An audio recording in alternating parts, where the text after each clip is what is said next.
सुरेंद्र पांडे आणि पवन पांडे हे दोन भाऊ उलवा पोलीस स्टेशन येथे आले.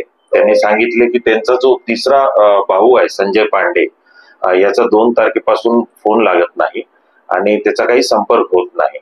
या संदर्भात मिसिंगची आपण कंप्लेंट घेण्याचं काम चालू असतानाच संगमनेर पोलीस ठाणे जिल्हा अहमदनगर इथून एक फोन आला कॉन्स्टेबल आकळे यांचा की त्यांच्याकडे एक मुलगी जिचं नाव रिया सरकन्या सिंग आहे आणि मुलगा विशाल शिंदे हे 2 जण आलेले आहेत आणि ते सांगतात की त्यांनी 2 तारखेला याच्यातला जो मिसिंग व्यक्ती आहे संजय पांडे याच्या डोक्यावर हातोडी मारून त्याला जखमी अवस्थेत ते दरवाजा बंद करून सोडून इकडे आलेले आहेत आणि मग या गोष्टीबाबत त्यांनी संगमनेर पोलिसांना माहिती दिली.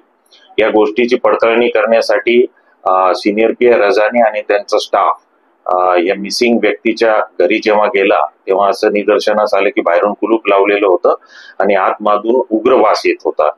मग मध्ये प्रवेश करून पाहिलं तर एक डिकम्पोज्ड बॉडी आपल्याला मिसिंग व्यक्तीची मिळून आली. मग एकदा तो मृत झाल्याचं खात्री झाल्यानंतर हे दोन्ही जे आरोपी आहेत रिया सरकन्या सिंग आणि विशाल शिंदे यांना उलवा पोलिसांनी ताब्यात घेतलेला आहे. या प्रकरणामध्ये खुनाचा गुन्हा दाखल करण्यात आलेला आहे आणि दोन्ही आरोपींना न्यायालयात हजर केले असता 15 तारखेपर्यंतचा पोलीस कस्टडी रिमांड सुनावण्यात आलेला आहे. या गुन्ह्याचा तपास सिनियर पीआय रजाने हे करत आहे. दोन्ही जे आरोपी आहेत त्यांचे ऍड्रेस काय आहे आणि त्यांचे वडील वगैरे काय करतात? आता याच्यातली महिला जी आरोपी आहे रिया सरकन्या सिंग ही प्रथम दर्शनी सांगते की ती हरियाणाची आहे. आई वडिलांचं नाव तिने अजून रिव्हील केलेलं नाही. आणि वैभव शिंदे हा जो आहे तो संगमनेरचाच राहणारा आहे. तो LT कंपनीमध्ये कामास आहे. आता बाकीच्या गोष्टी आता पोलीस कस्टडी इंट्रोगेशन मध्ये रिव्हील होतील. आणि या दोन्ही मध्ये आपसी संबंध काय होता? कोणामध्ये? हे दोन्ही जे आरोपी आहेत त्यांनी दोन हे मित्र आणि मैत्रिणीचे संबंध होते. आणखी काही त्यांनी रिव्हील केले का की काय कशासाठी त्यांनी हत्या केली, खून केली, कशासाठी?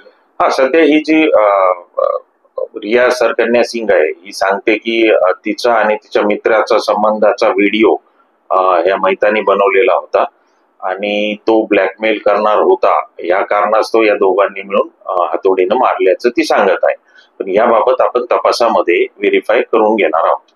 किती घाव वगैरे किती किती करण्यात आलेली आहे त्यांच्या? आता हे PM रिपोर्ट आल्यानंतर निश्चित होईल. बॉडी डिकम्पोज्ड अवस्थेमध्ये होती. एक्झॅक्ट किती इंजुरीज आहेत हे डॉक्टर देतील.